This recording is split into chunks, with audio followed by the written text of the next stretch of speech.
Anteriormente en porno. En el primer episodio nos preguntamos ¿quién educó nuestra mirada? Hablamos de una generación que encontró pornografía antes de aprender intimidad, de algoritmos que aprendieron nuestros deseos antes de que nosotros mismos los entendiéramos, de pantallas que se transformaron silenciosamente en educadores. Y descubrimos algo inquietante, que toda cultura enseña una forma de mirar. Luego, en el segundo episodio seguimos la historia, porque el problema no terminaba cuando se apagaba una pantalla. Hablamos de vergüenza, de comparación, de ansiedad, de personas que se sienten profundamente solas incluso cuando están rodeadas de otros. Y nos hicimos una pregunta difícil. ¿Qué ocurre cuando aprendemos deseos desde imágenes? ¿Pero intentamos construir relaciones reales? Descubrimos que muchas veces el dolor no proviene solamente de una conducta. Proviene del secreto, del aislamiento, de la sensación de tener que cargar ciertas luchas completamente solo. Y ahora llegamos a la pregunta más importante de toda esta serie. Si la mirada puede deformarse, si el deseo puede desorientarse, si la vergüenza puede aislarnos, ¿es posible volver a aprender a amar? ¿Es posible recuperar la mirada? Y en definitiva, ¿es posible sanar? Bienvenidos al tercer episodio de Porno, 3 conversaciones sobre deseo, vergüenza y esperanza. Durante mucho tiempo pensé que la pregunta era ¿cómo dejo esto? ¿Cómo dejo este hábito? ¿Cómo dejo esta lucha? ¿Cómo dejo esta versión de mí mismo? Y durante años intenté responderla de muchas maneras, más disciplina, más control, más promesas, más culpa. Pero quizá la pregunta estaba mal formulada, porque después de hablar de algoritmos, después de hablar de vergüenza, después de hablar de soledad, aparece una pregunta diferente. No es cómo dejo esto, sino ¿qué estoy buscando realmente? Porque tal vez ninguna persona desea pornografía únicamente. Tal vez busca algo más profundo, conectar, consolarse, pertenecer, desea intimidad y amor. Y cuando no encontramos esas cosas en relaciones reales, solemos buscarlas en sustitutos. Hoy terminamos esta serie hablando de esperanza. No una esperanza ingenua, no una esperanza basada en negar el problema, sino una esperanza basada en una convicción profundamente humana y profundamente cristiana. Las personas podemos cambiar. Bienvenidos nuevamente entonces a esta conversación que queremos que llene de esperanza a aquellas personas que, tal como muchos de nosotros, hemos estado expuestos alguna vez a contenidos de este tipo. Una de las ideas más esperanzadoras de la neurociencia es la neuroplasticidad. Durante mucho tiempo se creyó que el cerebro adulto era relativamente fijo. Hoy sabemos algo diferente. El cerebro cambia. Aprende, desaprende, reorganiza conexiones, construye nuevos caminos. Esto significa algo importante. Los hábitos no son identidad. Los hábitos son patrones aprendidos y aquello que fue aprendido puede ser reaprendido. Las investigaciones sobre formación de hábitos muestran que las conductas repetidas en contextos estables tienden a automatizarse, pero también pueden modificarse con nuevas rutinas, con repetición y con cambios de contexto. Así que significa que nadie está condenado a permanecer exactamente igual. Y quizá una de las mentiras que hemos escuchado y que hemos creído más peligrosas son así soy yo. Y no. Tal vez eso sea simplemente lo que hemos practicado durante mucho tiempo. Quisimos partir este episodio de esta serie con esperanza. Muchas veces sentimos que lo que estamos haciendo nos define y que no hay otra alternativa. Que sencillamente lo que tenemos que hacer es acostumbrarnos a que efectivamente nuestro cerebro se figuró de una manera y ahora vamos a tener que luchar constantemente o para siempre con ciertas cosas o al menos incluso ser dependientes de esas conductas. La neuroplasticidad que estamos hablando hoy día existe también en los adultos. El cerebro puede reorganizarse, puede incorporar nuevas funciones, puede tener conexiones y actividad en respuesta a aprendizajes nuevos. Podemos aprender de ser siendo adultos. Y es para nosotros una línea de esperanza que queríamos compartir con ustedes y partir así. Si estos episodios y si esta conversación te ha hecho replantearte tu relación, por ejemplo, con ciertas conductas, podemos nosotros partir diciendo que es posible reorganizar lo que de alguna forma hoy día es una conducta compulsiva. No sé qué piensas de eso, Mónica. A mí me parece súper interesante porque se puede entonces hacer una recuperación de este punto de la conducta, ¿no? Absolutamente. No va a ser mágico, va a requerir trabajo, va a requerir tiempo. Y en eso el Instituto Nacional de Abuso de Drogas, por su sigla en inglés, decía que la adicción y los comportamientos compulsivos implican circuitos que en nuestro cerebro van con la gratificación, con la recompensa, Ujú, con el estrés y con el autocontrol. ujú. Entonces, esos circuitos son los que repetimos cada vez que hacemos algo, ¿no? Pero esos circuitos pueden tardar también en estabilizarse, en hacerlos nuevos y hacer que eso permanezca. Así Pero la es, recuperación es posible, o sea, se puede, así pero es. requiere tratamiento y va a requerir el esfuerzo de generar estos nuevos patrones, estas nuevas rutas en nuestro cerebro. Hemos hablado en episodios anteriores de la importancia de la repetición. Y probablemente nos va a tomar tiempo, si queremos reemplazar ciertas conductas con otras, el ejercicio de repetir estas nuevas conductas. Y hoy día vamos a hablar bastante acerca de el problema que no es solamente dejar esto que yo quiero dejar, sino que es cómo yo construyo algo nuevo. Y el cerebro funciona de esa forma. Muchas veces lo que hemos intentado es extraer algo que no queremos hacer en nuestras vidas, incluyendo por ejemplo la adicción a la pornografía, y dejar ese espacio en vacío. Y si algo nos enseña, Mónica, la experiencia incluso del sentido común, es que los espacios vacíos tienden a llenarse rápidamente. No se quedan vacíos por mucho tiempo. Intenten ordenar un área de su casa y se van a encontrar rápidamente con la sorpresa de que ese espacio que quedó libre, ordenado, nuevamente se va a empezar a llenar de algunas cosas que incluso ni siquiera tenían planeado hacerlo. Así que esto es un esfuerzo constante. Así que ese es uno de nosotros creemos que es un error frecuente, ¿cierto, Mónica? Así es. Sacar una conducta o luchar para sacarla y no poner nada en su lugar. Dejar ese vacío, ¿no? A Ujú. veces se piensa que lo que uno quiere hacer es dejar de hacer eso Exacto, y por lo tanto lo evitas, lo bloqueas, te exacto. resistes, te controlas la situación para no Con la exponerte, mejor de las disposiciones. claro, y también generas tu autocontrol. Pero los seres humanos no aguantamos mucho así. Ujú, sí. Y creo que eso es lo que tú estás tratando de decir, que en realidad no es solamente voy a sacar esto, no lo voy a hacer más, sino que como tú decías, ¿qué voy a construir yo en ese lugar, en ese espacio? Así es. La pregunta entonces no es solamente, o nunca es solamente, ¿qué voy a sacar?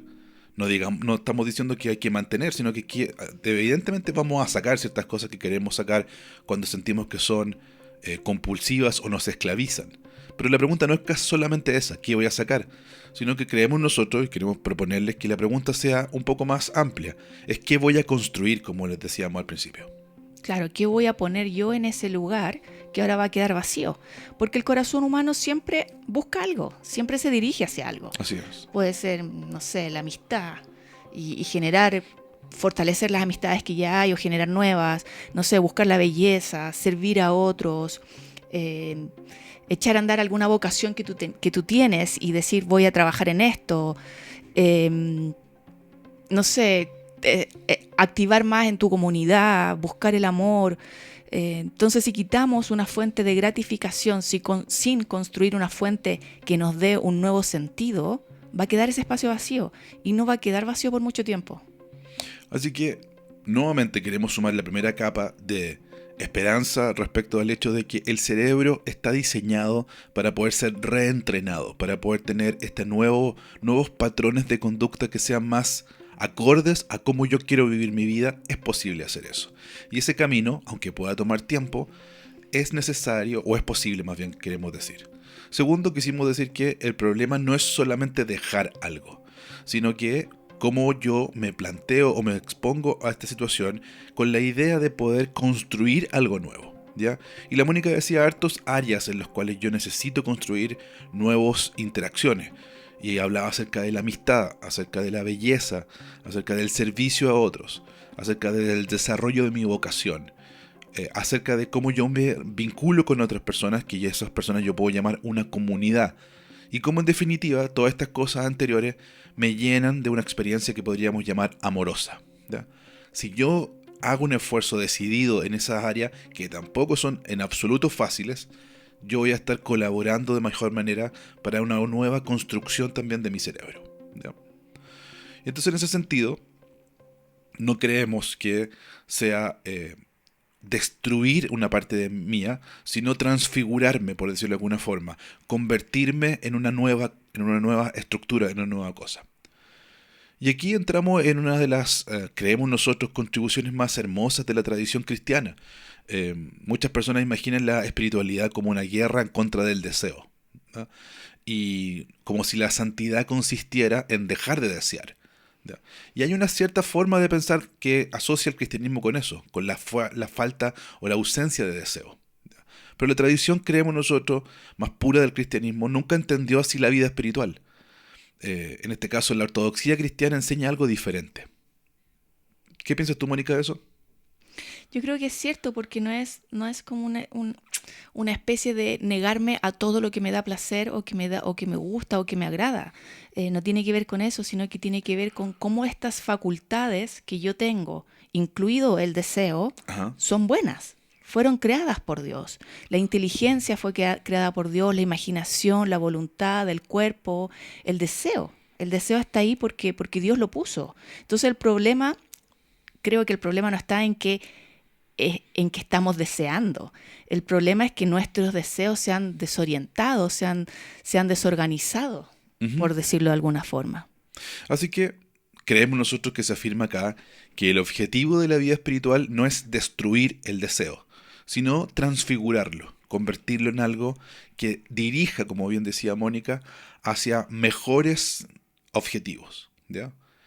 Esto es entonces transfigurar el deseo, purificar el deseo, redirigir nuestro deseo a aquellas cosas que nosotros creemos que son mejores y que nosotros creemos, en nuestro caso particular, que nos dirigen en el fin último hacia Dios, ¿ya? En el lenguaje de los padres de la iglesia, Mónica, ellos hablan de energía, ¿ya? Y no se trata de aniquilar la energía interior, sino de sanarla. Sí, porque imagínate lo terrible que sería que apagaras el deseo. Después te tienes que casar, o en el caso de los adultos que están casados, cómo vives una vida matrimonial fructífera? Entonces ahí te das cuenta que efectivamente el deseo no es algo que hay que aniquilar, sino que hay que sanar. Ujú. Dionisio utilizó la palabra griega eros para describir ese movimiento ardiente del alma hacia Dios, que es lo que decías tú, que al final ese fin último de los seres humanos es guiarnos hacia Dios. Ujú, sí. Eh, y muy probablemente nuestra experiencia en esta vida tenga que ver con esa sanidad, ¿ya? De cómo las energías de las cuales podemos disponer se van después de esta terapia, por decirlo de alguna forma, que es la vida o la experiencia vital. Este ejercicio de la terapia nos va llevando hacia la sanidad de estos deseos que tú dices, Mónica. San Máximo el Confesor, siglos después de lo que tú dijiste, profundiza esta intuición. Para él el problema nunca fue el deseo en sí mismo. El problema era cuando el deseo se encerraba sobre sí mismo, ¿ya?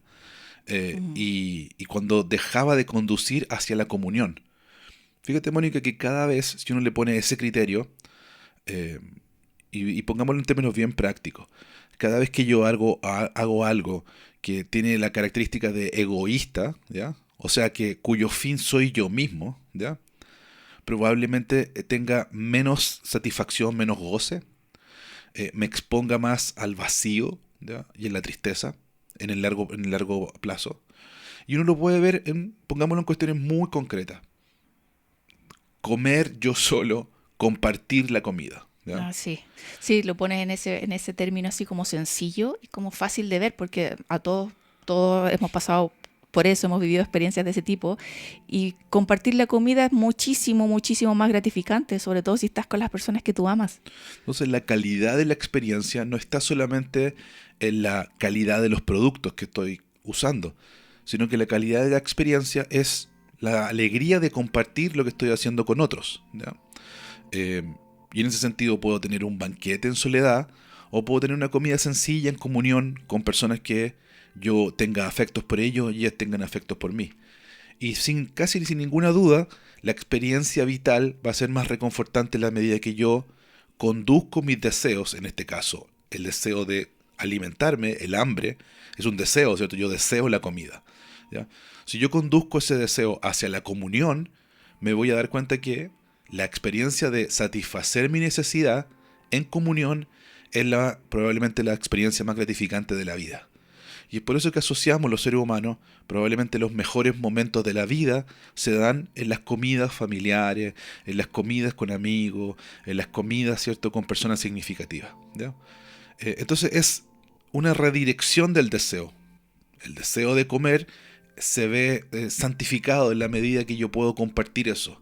Y en ese sentido, creo que esta analogía nos permite darnos cuenta de cómo nosotros podemos ir haciendo mejor este deseo. Fíjate, Mónica, para terminar con esa analogía, es el hecho de que si yo estoy comiendo en comunión, lo que estoy buscando no solamente es satisfacer mi propio deseo. En otras palabras, si lo que hay en la mesa, pongámonos en un escenario, no fuese suficientemente abundante para todos, yo voy a tener que ser solidario con mi deseo. Y voy a tener que posponerme en algún sentido, ¿cierto? Claro, achicar tu ración. Exacto. Entonces eso es lo que hace la gente cuando se junta a comer. Se dice de hecho la Biblia habla acerca de cuando la gente comían juntos en el primer siglo, decía, espérense mutuamente, ¿cierto? Ujú. No se sacien, no se trata de saciar el hambre, se trata de compartir, de estar juntos, ¿cierto? Y después dice, dense el privilegio a los otros, o sea, permitan que los demás, si queda una pieza ahí de algo, ofrézcansela a los demás, por decirlo de alguna forma, ¿cierto? No se no se aseguren, ¿ya? Sino que busquen efectivamente que el otro quede más satisfecho. No hay que ser tan inteligente que si aplicamos estos criterios, por ejemplo, en la vida sexual, nosotros vamos a poder también hacer de la experiencia una experiencia que no solo me ponga a mí, en absoluto en realidad, a mí como protagonista de yo vengo aquí a satisfacer un deseo que yo tengo, sino a proponer que el otro en este caso tenga la satisfacción de su anhelo, de su deseo, de la forma que él o ella experimenta el amor, el afecto y la cercanía, ¿ya? Fíjate, Mónica, que para cerrar con eso, es todo lo contrario de la experiencia del consumo de la pornografía. Sí, sí, que es totalmente solo, más bien egoísta y que busca la autogratificación, pues no la gratificación de un otro. Entonces creo que lo que tú dices cambia totalmente la conversación, la cambia, pero totalmente, porque la pregunta ya deja de ser con respecto a lo que veníamos conversando, cómo destruyo esto que siento que me lleva a la pornografía, sino en qué se convierte, hacia dónde apunto mi deseo. Entonces la pregunta cambia totalmente y es bastante radical. Ajá, sí. Entonces, ¿cómo santifico los deseos que tengo? La comunión es probablemente podríamos decir la clave. La ¿Ya? clave, claro que sí. La comunión es la clave.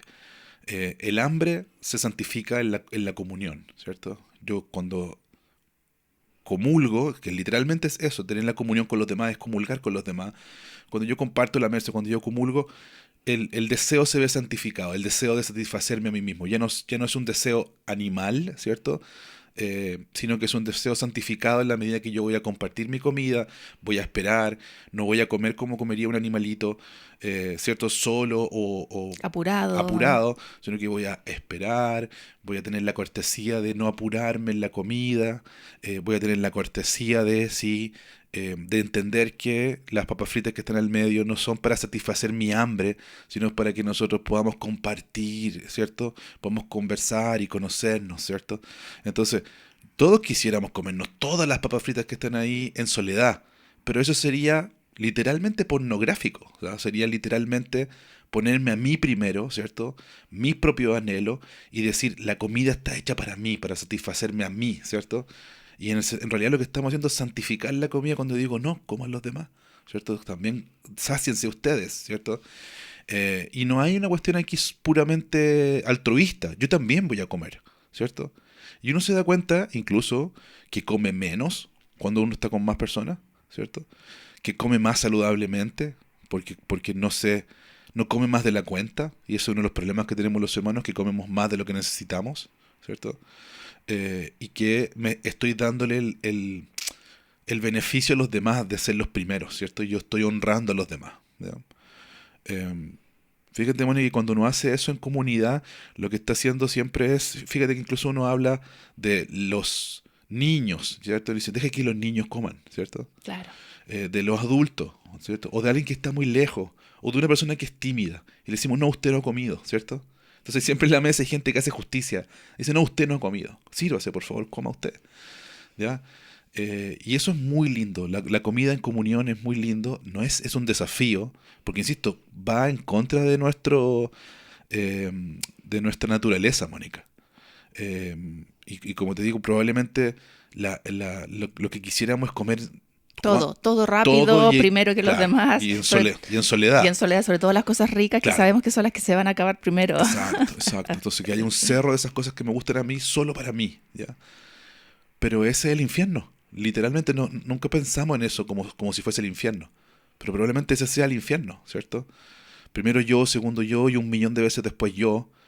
Pero nadie al lado mío, o sea, en completa Soledad. aislamiento. Y eso es, si encontramos, Mónica, un personaje que sea de la cultura popular, que haya logrado eso, es Sméagol de Señor de los Anillos, ¿no? Ujú. ¿Cierto? Él quería lo que quería para sí mismo, solo para sí mismo, ¿cierto?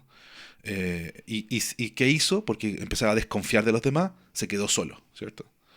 Y en ese sentido dejó de ser, él era un hobbit, como cualquier otro hobbit, pero se transformó como una especie de anfibio, ¿cierto? Sí, como una especie de monstruo. Exacto.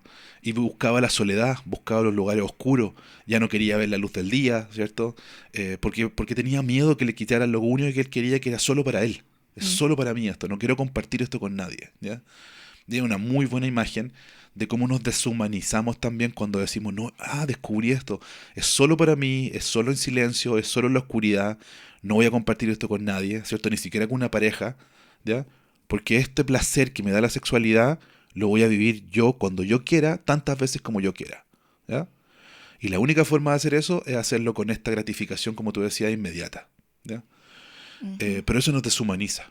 Y eso es lo más terrible de este asunto, además de la reflexión moral, Mónica, que podemos tener, sino que lo más terrible de este asunto es la deshumanización, tanto de las personas que están en la industria de la pornografía, como aquellos que La la consumen. consumen, ¿cierto? Claro que sí.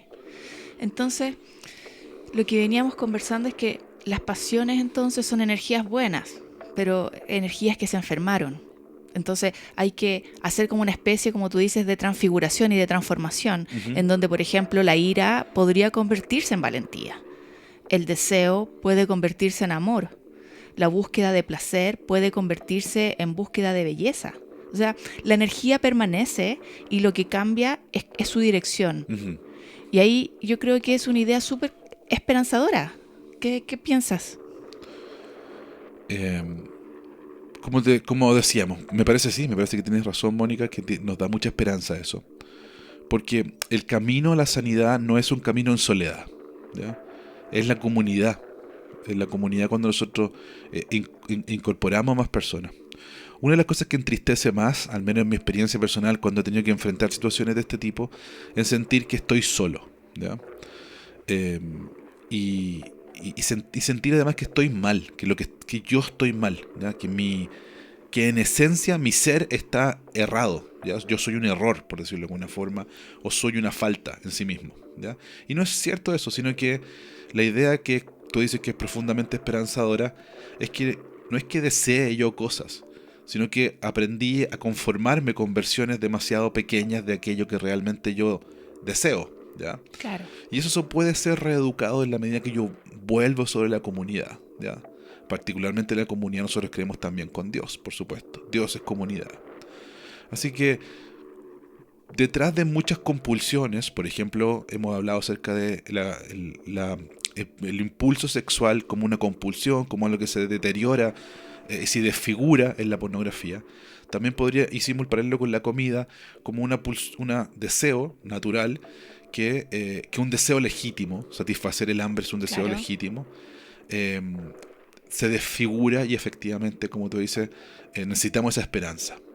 Así que lo que es legítimo, no cabe ninguna duda, el deseo de ser amado, ¿ya? El deseo de pertenecer, el deseo de intimidad, el deseo de la trascendencia, son deseos que son legítimos, pero que a veces lo conformamos ese deseo a ver una versión demasiado pequeña.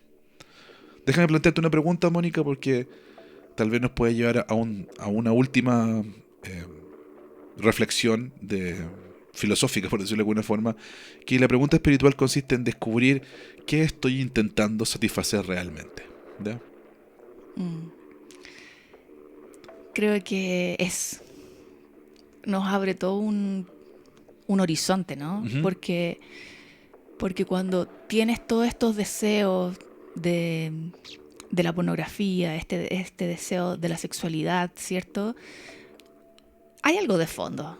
Y creo que esta pregunta es súper trascendental, así. ¿Qué estoy realmente intentando satisfacer? Sí. Em, Sí, no es solamente el natural Deseo. deseo de la sexualidad, ¿cierto? Ujú. Sino que, como tú bien dices, ¿qué otra cosa está insatisfecha en mí en este acto? ¿Ya? Claro, qué vacío estoy intentando Exacto, llenar. exacto, exacto. Eh, y creo que ahí tal vez sí volvemos a hablar del cristianismo y de cómo buscamos, yo creo, en el fondo esta teosis, ¿no? Esta transformación, esto de participar en esta vida divina con Dios. Ujú.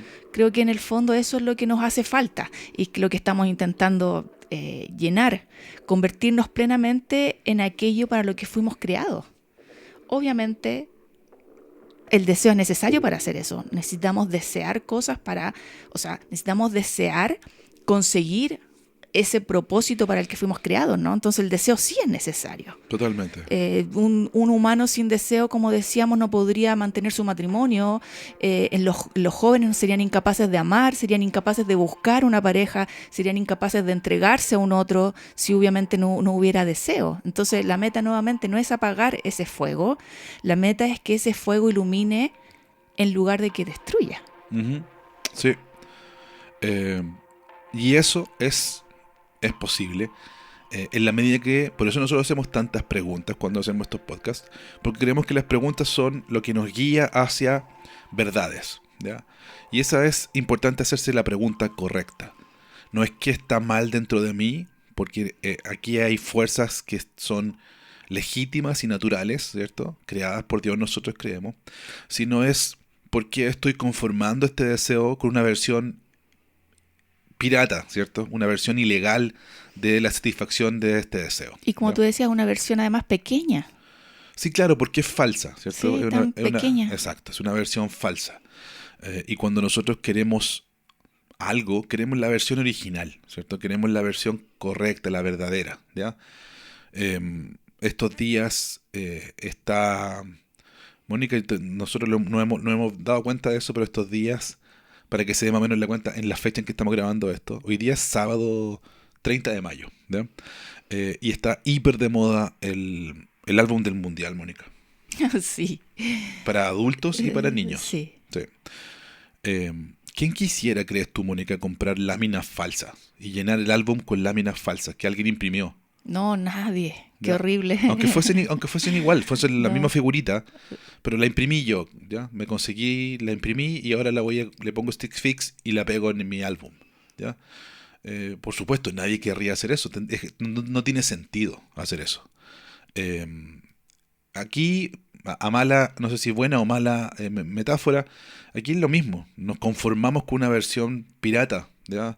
Una versión distorsionada de lo que realmente eh, satisface mi alma, ¿ya? Y en ese sentido, volver unos pasos atrás, mirar la pregunta correcta, decir no porque hago lo que hago, sino que estoy intentando satisfacer, creo que nos va a llevar o nos puede llevar mejor a una verdad más sólida, Mónica, y a un cambio más permanente, ¿no? Sí. Hablemos de cómo construir este cambio, porque ahí a veces es importante decir que necesitamos algo que puede ser llamado terapia, ¿ya? Sí, y acompañamiento. Ajá, Si sí, no se va a poder solo. sí. Sí, se necesita ayuda. Y terapia no solo es algo que hacen los psicólogos, ¿ya? La terapia es este acto sistemático de buscar la salud en algo cuando se ha perdido, ¿ya? Hay grupos de acompañamiento, ¿ya?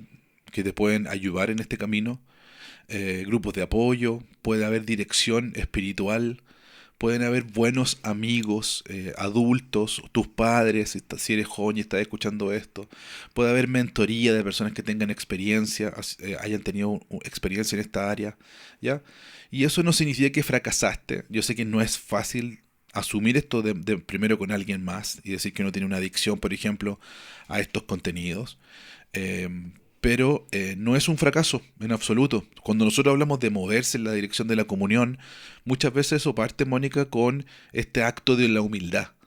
La humildad es pedir ayuda, y eso es demostrar que no podemos solo, que no somos autosuficientes, y es alivia porque efectivamente uno puede sacar, Mónica, esta careta de autosuficiencia que es tan pesada.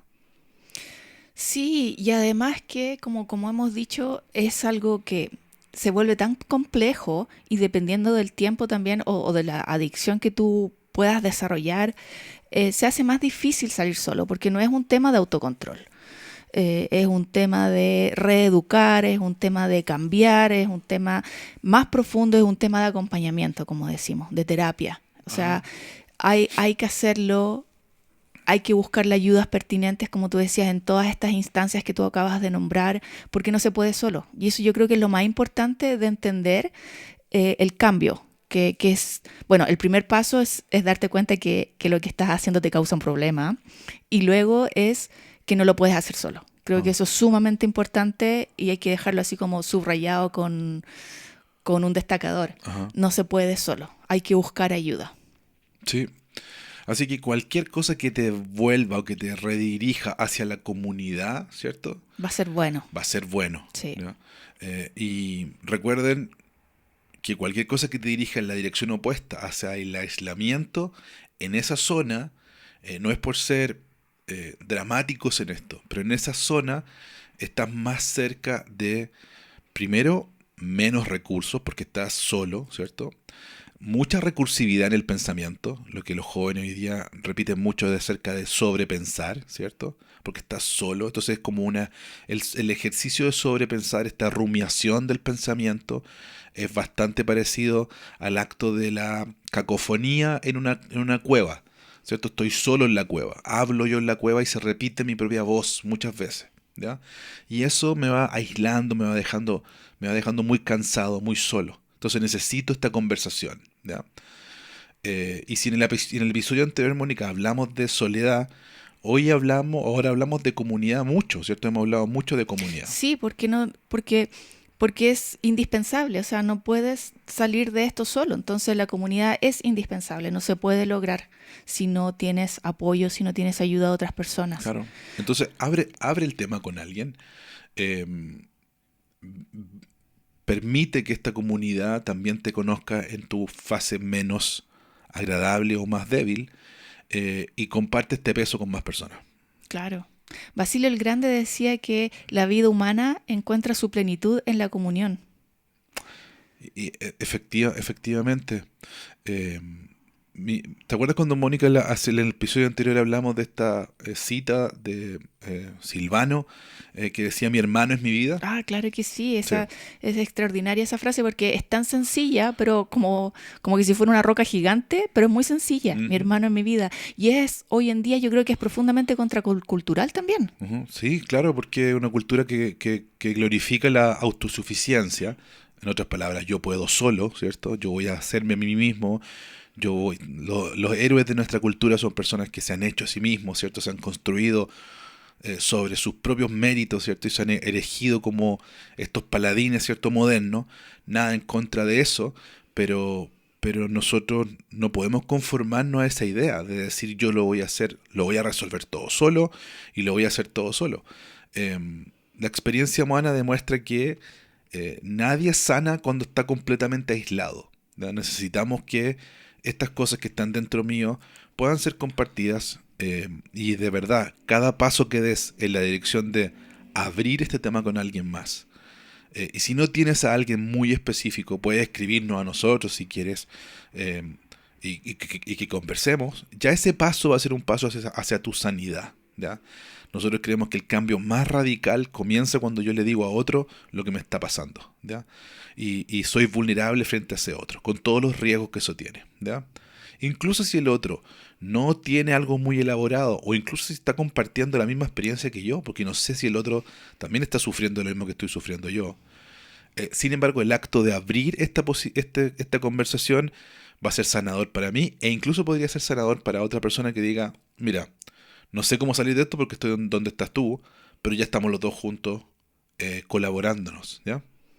Claro, entonces hablamos de terapia, hablamos de comunidad, ¿cierto? Y también nos queda el hecho de, como tú dices, de poder decir la verdad, de este acto de confesar a un otro lo que me está pasando, Ujú. en esta valentía de dejar de esconderse, creo que es súper importante porque genera un deseo de cambio en el individuo. Ese acto de dejar de esconderse, porque lo que permanece oculto tiene poder sobre nosotros. Entonces, la luz, esta luz cuando nosotros decimos lo que nos está pasando a un otro y viene esta luz que alumbra este lugar más oscuro de nosotros mismos, ¿cierto? No resuelve todos los problemas, sino que es un comienzo. Ujú. Abre la conversación y abre esta posibilidad de sanar. Pero no rompe totalmente el aislamiento. Muchas veces el aislamiento era precisamente lo que mantenía vivo el problema. Entonces, esto te va a ayudar a liberar un poco eso. Ujú, ujú. Así que qué bueno que podamos estar haciendo esto, este acto de la confesión y de ser honesto conmigo mismo y con los demás. Es un acto en sí mismo muy liberador, ¿ya? Hasta ahora déjennos hacer una pausa y decir que estamos felices de que nos hayan acompañado en esto. De alguna forma entendíamos que hablar de esto era incómodo, que no íbamos a tener tal vez mucha gente que nos dijera me sirvió mucho porque es asumir tal vez una debilidad o una falta, pero sí sabíamos o creíamos que era muy necesario. Hoy día creemos que la relación que los jóvenes e incluso los niños tienen con la pornografía y este acto de aprender a través de una pantalla lo que es la intimidad, probablemente de las cosas que nos hacen más humanos, aprenderla de esta forma es una realidad que no solamente es un riesgo hoy día, sino que es una gran enfermedad, ¿ya? Y consideramos que era muy importante que nosotros, las instituciones, la gente que trabaja en la medicina, en la salud mental, la gente que está en la iglesia, hablen abiertamente de esto, ¿ya? Y dejemos de naturalizar esto como es la forma que se hace ahora, o los jóvenes así aprenden, o no me puedo meter porque eso es parte de la vida privada del otro. Muchas de esas cosas aíslan a las personas y hacen que nosotros creemos una verdadera epidemia, ¿cierto?, de pornografía, eh, dejemos de mirarla como algo normal y empecemos a mirarlo como algo, como un fenómeno social, cultural, eh, moral también, y hagamos la conversación de manera que podamos abrir las puertas del aislamiento que muchas personas experimentan en el consumo de pornografía. Les pedimos que nos acompañen en la última parte de este episodio y en la última parte de la serie de 3 que significó porno. Así que, Mónica, ¿cómo recuperamos el rostro del otro? Cuando en el primer episodio dijimos que lo que perdíamos era el rostro del otro, la mirada. Mm. Tú dices cómo recuperamos esta capacidad de ver, ¿no? De ver personas Sí. y no ver imágenes, de lograr ver rostros y no objetos, de ver misterio, ¿no? Si siempre una relación con un otro es misteriosa, y no solamente el consumir. Yo creo que tal vez, como tú decías hace un rato, sanar consiste en volver a descubrir que el otro no existe para satisfacer tus deseos, Mm, sino que existe para encontrarse conmigo, sí. para que podamos, como decíamos en capítulos anteriores, poder generar esta intimidad, esta conexión Ujú, que se va a dar con esta persona y no con otra. mm. Creo que tiene un poco que ver con eso. Tal vez, Mónica, sería súper importante ni siquiera desarrollar la idea que acabas de decir, sino dejarla así como enmarcada, ¿ya? No sé si podrías repetir lo que acabas de decir, porque efectivamente creo que ese es como el corazón de lo que hemos estado viendo estos tres capítulos. Algo dijiste acerca de que el otro no existe para satisfacer mi propio deseo. Claro que sanar consiste en volver a descubrir que el otro no existe para satisfacer nuestros deseos, Ah, existe para encontrarse conmigo. Claro, pues el otro es un otro válido, Digno. digno, que tiene el propio valor en sí mismo. No es que valga en la medida que me satisfaga a mí, sino que vale porque sí, ¿cierto? Y que merece ser escuchado, ser Exacto, considerado, ser amado, exacto. ser conocido. Así que con esa, ojalá, ventana de esperanza queremos ir cerrando este tercer episodio de esta miniserie. Es muy pequeño, sabemos que es un pequeño esfuerzo en la conversación, pero esperamos que después gente que no lo haya escuchado ahora, lo escuche los tres seguidos, o pueda usar partes de esto como contenidos para trabajar con personas, con grupos. Nosotros nos sentimos muy motivados a después transformar esto en algún tipo de intervención. Em, Vamos a construir presentaciones con esto y vamos a tratar de hacer charlas con esto. Así que si quieren que nosotros podamos compartir con ustedes en su espacio, en su iglesia, en donde ustedes están trabajando acerca de estos temas, invítennos. Nosotros nos encanta hacer esta comunicación con otras instituciones. Invitarnos es súper fácil. Solamente escríbanos, pueden dejarnos un mensaje en nuestras redes. O contactarnos directamente, vayan a conectainspira.cl, es nuestra página web. Ahí van a encontrar formas de comunicarse con nosotros súper fáciles, incluyendo correo y cosas así que pueden comunicarse fácilmente con nosotros. También por Instagram nos pueden mandar un mensaje. Totalmente. Conecta e inspira. Más fácil aún, es cierto. Eso llega directamente a nuestros teléfonos y podríamos comunicarnos rápidamente con ustedes para que podamos crear cosas que nos permitan sin oscuridad, Mónica, sin drama, sin vergüenza, poder hacer esta conversación en cualquier parte, ¿cierto? Grupos de hombres, grupos de mujeres, reuniones que son de matrimonio, reuniones con jóvenes, poder alegremente incluso en comunidad conversar esto, sacarle el mito, sacarle el drama de la oscuridad que tiene el tema y conversarlo abiertamente, porque hoy día es lamentablemente una realidad súper extendida. Y creemos nosotros que una de las formas es perder un poco la vergüenza de esto, hablarlo abiertamente y poder hacer conversaciones que alivien la vergüenza que está detrás de estos temas. ¿Ya? Así que si escuchaste esta serie y te reconociste en alguna parte de ella, no queremos dejarte con culpa. Como hemos dicho desde el principio, queremos dejarte con esperanza. Porque ninguna historia queda definida por el capítulo más oscuro. La mirada, como decíamos, puede reaprenderse, el deseo puede transfigurarse, la vergüenza puede perder poder, la comunidad puede reconstruirse y la capacidad de amar puede recuperarse. Porque quizá la alternativa a la pornografía nunca fue simplemente la abstinencia. Quizá la alternativa siempre fue algo mucho más grande. La comunión, la presencia y el amor. Y el lento aprendizaje de volver a mirar a los demás como personas. Y a nosotros mismos también. Un abrazo muy grande, gracias por acompañarnos en este episodio especiales que tuvimos de esta miniserie llamada Porno. Nos vemos la próxima semana. ¡Chao!